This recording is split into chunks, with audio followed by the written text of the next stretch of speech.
Wow, this Dara is so dummy. Rip क्या दाइन देखिरहेको छ अजावती झर जस्तै लजाउँछौ खनिको बाइ थ्यांक यू तपाईलाई सोधौं Finally I'm Puchay Dara जाँदैछ guys. I'm so excited after a long gap. Hi guys, welcome back to my YouTube channel. हामी चाहिँ आज यहाँ जंगल भएको जग्गामा आइरहेको छौँ हामी चाहिँ पुचे डाँडा आइपुगिसक्यो हैन अब if you don't know where it is in Kalimpong east main रोडको अलिक अगाडि नि मलाई लाग्यो थियो पुरा हुरुरुरुरु हावा चलिरहेको हुन्छ भनेर तर हावै चले छैन रहेछ यहाँनिर एउटा चरा बसिरहेछ है हामी अब यो डाँडाबाट म नजारा देखाउँछु ल कस्तो देख्छ भनेर वाउ दिस डाँडा इज सो दामी रिप क्या दामी देखिरहेको छ तिमीलाई यहीँनिर त फोटो खिचेको त हामी पहिला आउँदा कस्तो मजाको बादलहरू देखिरहेको छ दिदी यहाँ उभिन् त कस्तो दामी देखिरहेको छ अम्बो मलाई लागिरहेछ कि हामीले बादललाई नै छुन आँटेको छ भनेर यहाँ आम्बो कस्तो दामी देखेको लुक एट द नजारा एकछिन यु गेट आउट यस्तो छ डाँडा हाम्रो यहाँ त्यो बाटो हामी आएको त्यो फेन्सिङ तार पक्रिँदै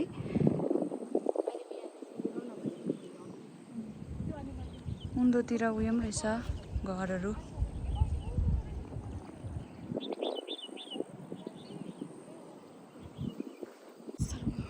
अम्बो कुहिरो क्या आइदियो नि एकैछिनमा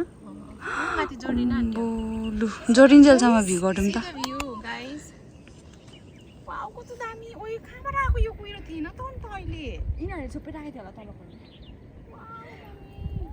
कुहिरो मुभ हुँदैछ त्यो माथिकोलाई छुन आँट्यो हेरौँ अघिसम्म के भन्छ उयै थिएन उताको डाँडा डल्लै देखिरहेको थियो अहिले कुहिरोले छेप्यो टच हुन आँटे टच भयो माथिकोसँग जस्तो बादल उयो डाँडा काँडा बादल टच भइरहेको देख्ने भए पनि के भ्यू याद छ याद भयो तर मलाई नाम आएन थाहा छैन एचबाट आउँछ जस्तो लाग्छ गाइज प्लिज मेन्सन गरिदिनु यिनीहरूलाई थाहा छैन मलाई पनि थाहा छैन कुनै के भ्यू भन्छ पहिला छोप्यो सबै छोप्यो अब हामीलाई पनि छोपिन्छ एकैछिनमा यस्तो भयो डर पो लाग्यो कस्तो दामी देखिरहेको छ जाऊ होइन हामी यहाँ यति हेर्नुको लागि आएको रिप्सरले कहिले पनि देखेको थिएन अरे उहीँ तलतिर त छोपिनु थाल्यो है यहाँनिर अघि कस्तो दामी देखिरहेको थियो हामी चाहिँ यहाँ पुचे डाँडामा आएर एकदमै रमाइलो गरिरहेको छौँ खालि त्यो भ्यू हेर्दै होइन हामीलाई लाग्थ्यो पानी पर्छ भनेर किनभने हामी निस्किँदा पानी पर्न आँटेको जस्तो भइरहेको थियो तर चाहिँ पानी परेन हामीलाई वेदरले साथ दियो हामीलाई पुचे डाँडामा चाहिँ कसले ल्याएको भन्दा रिप्सेले ल्याएको किनभने उसले पुचे डाँडा कहिले पनि देखेको थिएन अरे उसलाई हेर्नु मन थियो अरे म पनि त कहिले माथि फर्स्ट टाइम आएको पछाडि यस्तो भयो एकैछिनमा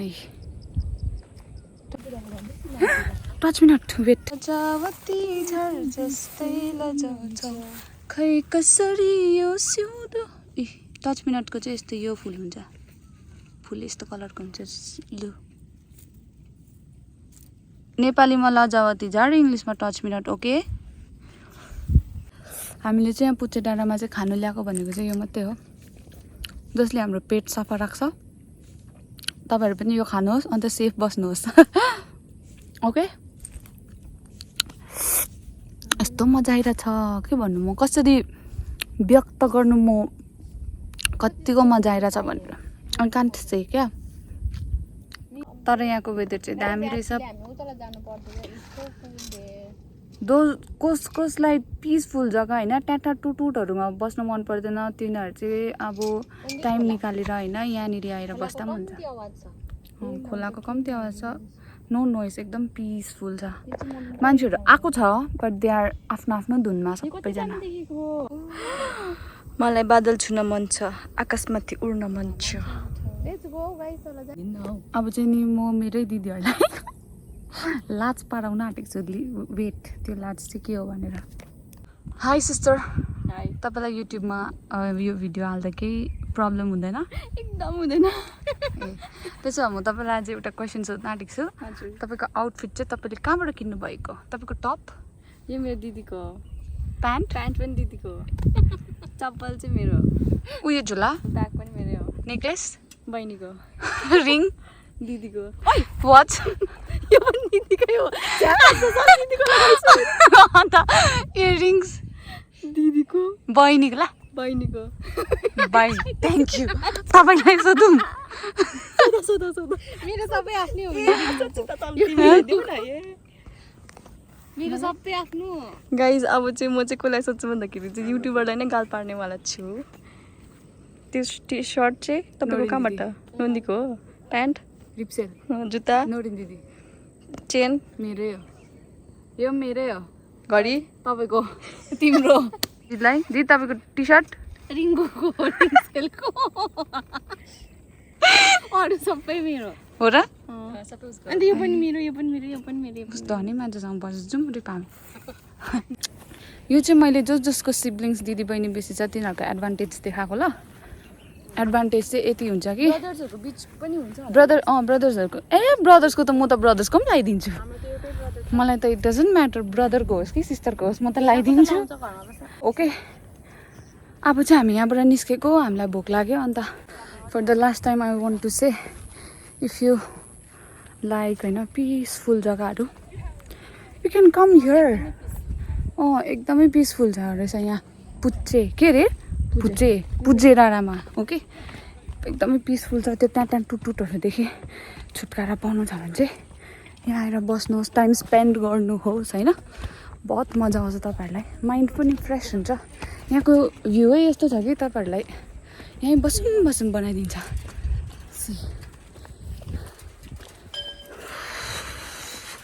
गरम पनि भयो अब उकालो हिँड्नुपर्छ म देखाउँछु अघि हामी कसरी आएको भनेर ल नटेको because we need some energy let's go inside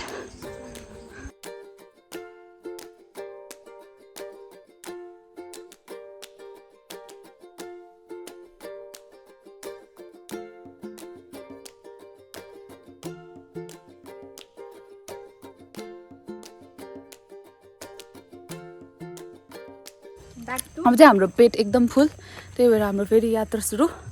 किनभने यहाँनिर चाहिँ प्राइभेट गाडीहरू मात्रै आउँदो रहेछ होइन मतलब आएको चाहिँ फाइदा रहेछ किनभने यहाँबाट हामीले भ्यान पाउँदैन हामी चाहिँ त्यो क्याफेबाट टन्न भएर घर गएको होइन अब घर जानुको लागि पुच्चे डाँडादेखि पुजे डाँडादेखि माथिसम्म हिँड्दै जानुपर्छ त्यही भएर हामी हिँड्दै गएको अघिसम्म हिँड्ने पनि एनर्जी थिएन अहिले चाहिँ एनर्जी छ सो वी आर गोइङ आया खासमा भन्ने हो भने चाहिँ उहाँ तलदेखि यहाँ आइपुग्न 5 मिनट पनि लाग्दैन तर केटीहरू चाहिँ के हुन्छ भने बाटोमा फोटो खिच्नु पर्यो नक्कल पार्नु पर्यो होइन त्यही भएर it will take more than 10 minutes okay हामी भर्खर आइपुग्दैछ यहाँदेखि अझै अघिको ड्राइभर अङ्कलले भनेको छ हामीलाई यहाँदेखि उपरसम्म निस्किनु भनेर त्यहाँ मात्रै गाडी पाउँछ अरे समटाइम्स आई मिस सिलगढीको टोटो एन्ड अटोस आई मिस हाम्रो दुईजना नक्कलीहरू चाहिँ अगाडि मलाई छोडेर हिँड्दैछ किनभने खासमा खुट्टा त मेरो लामो छ तर उनीहरू किन छिटो हिँड्दैछ थाहा छैन मलाई म अगाडि पुग्नुपर्नेमा उनीहरू अगाडि पुगिरहेछ वाउ गाइस मलाई चाहिँ यस्तो रुखहरू भएको होइन जग्गाहरू चाहिँ आई लाइक सो मच यतातिर पनि रुख यतातिर पनि रुख इट फिल्स लाइक यस्तो रुखहरूको छेउमा चाहिँ मलाई फ्रेस फिल हुन्छ क्या द्याट्स वाइ आई लाइक यसलाई चाहिँ ऐसलु भन्छ यो रातो पाकेको चाहिँ खानुपर्छ है बाँदरहरू चढ्यो ला खोइ यस्तो दामी हुन्छ बाँदरहरू आयो भने तिनजनालाई एक मिठो हुन्छ देऊ मलाई अम्बो तिमी सब सानो हो सानो हो भने I can't express how much wow it's very wow this आइसलु इज सो वाउ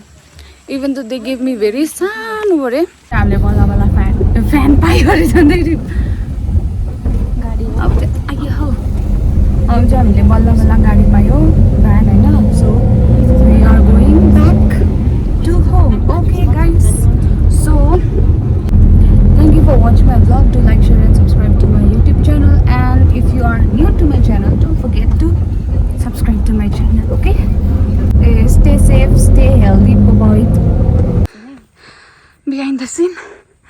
हाम्रो दिदीहरूलाई चाहिँ यति ब्याग बोक्नु पनि उकालो हिँड्दा साह्रो पर्यो रिप्सेललाई पनि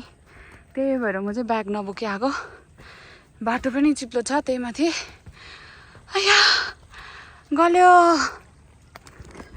गल्यो गाइस गल्यो कसरी हिँड्नु यस्तो उकालो अझ उयो माथि निस्किनु पर्छ